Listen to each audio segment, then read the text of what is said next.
روي فيتوريا مدرب منتخب مصر اعلن عن القائمة بتاعت منتخب مصر، وللأسف مش شايف فيها كريم فؤاد. كريم فؤاد اللي هو حديث الساعة دلوقتي. اذا كنت اهلاوي او زملكاوي فانت اكيد شايف اللي بيعمله وبيقدمه كريم فؤاد.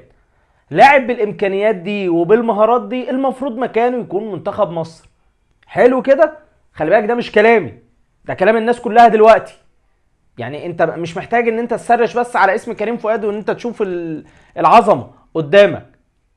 تمام. فجاه الاقي واحد زي عبد الله جمعه موجود في المنتخب، ولا واحد زي كريم فؤاد مش موجود في المنتخب. انا ما عنديش مشكله في دي، انا عندي مشكله في اللي بعديها. اللي بعديها وهو ان انت لما تسال الراجل تلاقي ردود الراجل غريبه شويتين.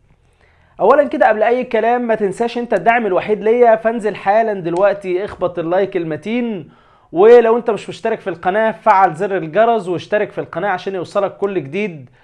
فروي فيتوريا محدش عارف ايه السبب الا لما قال، ويا ريته ما قال لك اصل انا بجرب لعيبه جديده وانا مش عارف ايه، وكريم فؤاد لعيب كويس وكان معايا قبل كده، بس انا بجرب لعيب لعب، وده لعب ماتشين وده لعب ماتش واحد. عبد الله جمعه لعب ماتشين بس، كريم فؤاد لعب ماتش واحد. اي كلام، اي كلام، مفيش تبرير. في بقى مشكله عندي في النغمه اللي انا بسمعها بقى، اللي بعد دي على طول. ايه هي بقى النغمه؟ حازم امام بيمليه. يعني ايه حازم امام بيمليه؟ مصيبه. يعني لو الكابتن حازم امام فعلا في اتحاد الكوره بيملي روي فيتوريا، ده يجي وده ما يجيش، تبقى خربت، تبقى بايظه كده، تبقى بايظه. مش كوره دي احنا قاعدين كده نقضيها جمايل، واحده مجامله هنا، واحده مش عارف ايه هنا. اكيد مش هتكون ماشيه كده.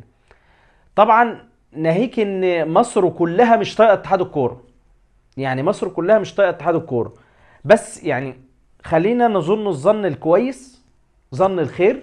طبعا بالنسبه برضو ايه للكلام عن روي فيتوريا قبل ما اخلص الكلام عليه، فبرضو هو الراجل واخد محمود متولي، واخد محمود علاء، واخد لعيب اسمه مصطفى عبد الرؤوف زيكو تقريبا. ده لاعب خط وسط من حرس الحدود، واللاعب ده ان شاء الله هيكون مبشر جدا واتمنى له التوفيق. يعني انا بحب الناس اللي هي ايه كانت تيجي من بعيد كده من خلف الاضواء زي ما بيقولوا للاضواء مره واحده. بحس ان هو بيبقى ايه، هو ده توفيق ربنا يعني، او هو ده كرم ربنا ليك. دي رسالة ربنا اللي بعتها لك، او رزق ربنا اللي بعته لك في الوقت ده، ان انت ممكن تتشاف من خلال حاجة زي ديت يعني. وخد طبعا حسام عبد المجيد، طبعا يعني المفروض ياخده يعني، برضه من الناس اللي لا يختلف عليها اتنين في مصر حسام عبد المجيد. احنا زي ما قلنا تاني، اتحاد الكورة عندنا معاه مشاكل عشان التحكيم ومواويل التحكيم. وقلنا جبنا كلاتنبرج، ومش عارفين كلاتنبرج ده مطور ولا هو خبير ولا هو استراتيجي، ولا هو هيعمل يعني استراتيجية كده نمشي عليها بعد كده ولا ايه. محدش عارف وظيفته ايه، بس هو تحكيم يبقى كلاتنبرج، روح على كلاتنبرج على طول، خلاص ماشي تمام. فين بقى كلاتنبرج؟ عشان احنا عندنا الدوري واللي حصل يعني في الاسبوع اللي فات ده لا كلاتنبرج والله في اليونان، اسفين والله في اليونان. طب في اليونان بيعمل ايه؟ طب مين اللي بيقوم بدوره هنا؟ لا ما هو مفيش بديل عنه.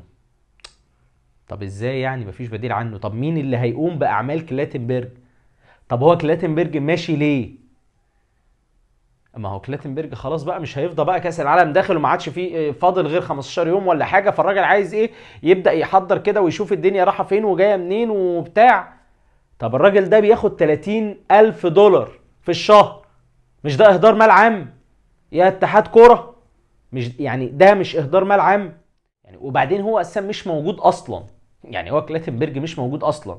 طب الجون يا عم بتاع كريم فؤاد اللي احنا عاملين عليه بروباجندا في اول الحلقه، كريم فؤاد الراجل جايب المفروض كده كان جايب هاتريك، والناس كلها طلعت وقالت لك الكرة دي جون، لا الكرة دي في ناس بتقول مش جون. طب انت فين بقى عشان تطلع وتقول ان الكرة دي جون او مش جون او تخلصنا من القصة دي؟ مفيش.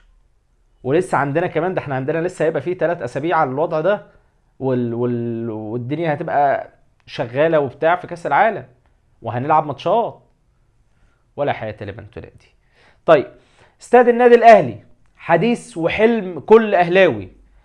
استاد النادي الاهلي في كلام الفترة دي عن عقود بيع اسم الاستاد، ففي ناس عارضة مبالغ خيالية تكاد توصل ل 100 مليون جنيه في السنة الواحدة بس، وزيادة كمان سنوية.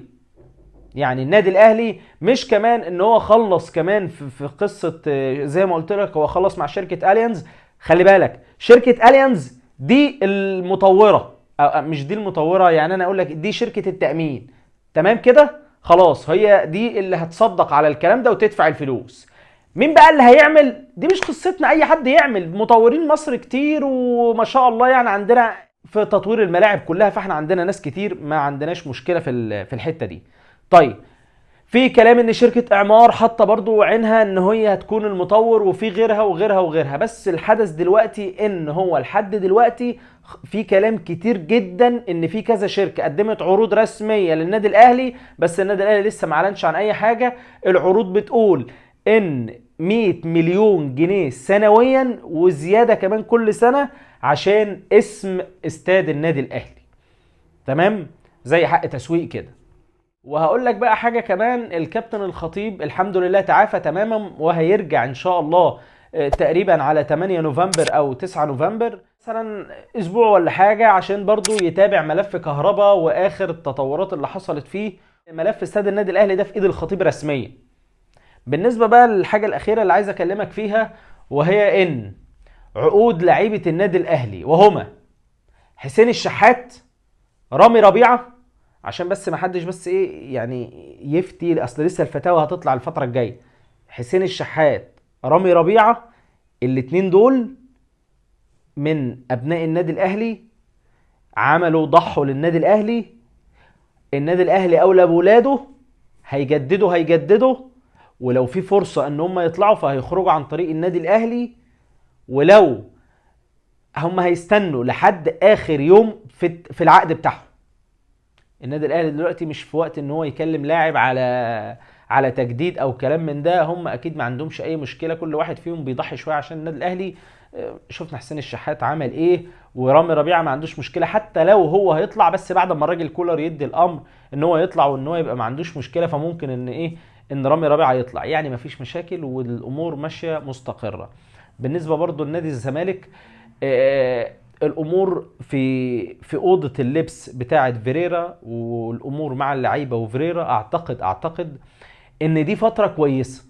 فتره الراحه دي جايه في وقتها جدا، يعني جايه بعد هزيمه سوبر، جايه بعد تخبط وتعادل مع انبي. فهو بص، عارف انت اللي هو ايه، دي استراحه محارب. نادي الزمالك محتاج فعلا الوقت ده ان هو يهدى فيه، يبدا يجمع قواه ويجمع فرقته. تمام، يشوف ايه الاخطاء اللي غلطها فيريرا، يشوف الاخطاء اللي غلطها في الفتره اللي فاتت. اللعيبه جو الضغط اللي هم كانوا فيه، اللعيبه كانت محتاجه راحه، ياخدوا الراحه عشان ما حدش يتحجج بعد كده. جمهور الزمالك مش هيرحم حد.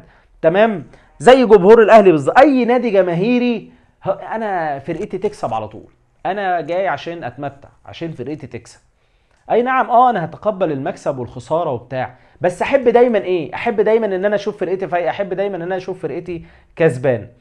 دي بالنسبه يا صاحبي لكل المواضيع اللي كانت معايا النهارده. اشوفك في حلقه جديده، بس قبل ما تمشي لو انت لسه ما عملتش لايك انزل اعمل لايك، ولو انت مش مشترك في القناه انزل حالا اشترك في القناه، وما تنساش تصلي على النبي. وجمعه مباركه عليك والسلام عليكم.